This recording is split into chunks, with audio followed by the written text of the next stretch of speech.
William Shakespeare said, "To thine own self be true." These are words that really help me out when I'm feeling uncertain, when that self-doubt is creeping in. Okay, I chose to start with a quote today. I'm Victoria Mintey. This is the A to Z of public speaking. Quotes. Quotes are a handy thing to have. Relevant quotes that allow you to then flow into your content, and you can put them up front. It can be a nice catchy way of grabbing attention. Yeah, it can be something different, something fresh, something unexpected.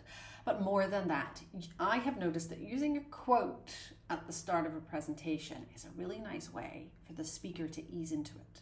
If you are a nervous speaker, a quote, and I really hasten to say this because it's not my usual encouragement.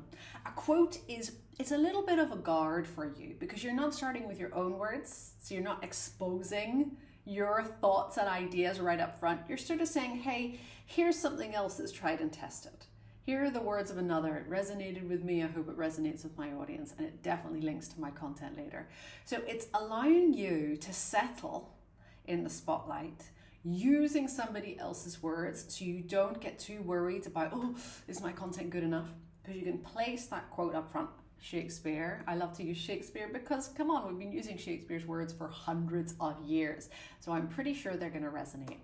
So quotations. This is something that you can try this week. Add a quote at the beginning of your presentation, or you might want to add a quote later on at the beginning of a section. If you feel your energy drops at some point, you might want to try introducing a quote there. So it doesn't have to be right at the beginning.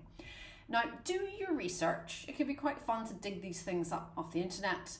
Try to check out who said what as well, because there's nothing worse than putting a quote to the wrong person, the wrong author. And only use quotes that really do resonate with you. Okay, there's nothing worse than using a quote and delivering it in that half-hearted way. An audience will sense that. So it's got to be something that you really believe in.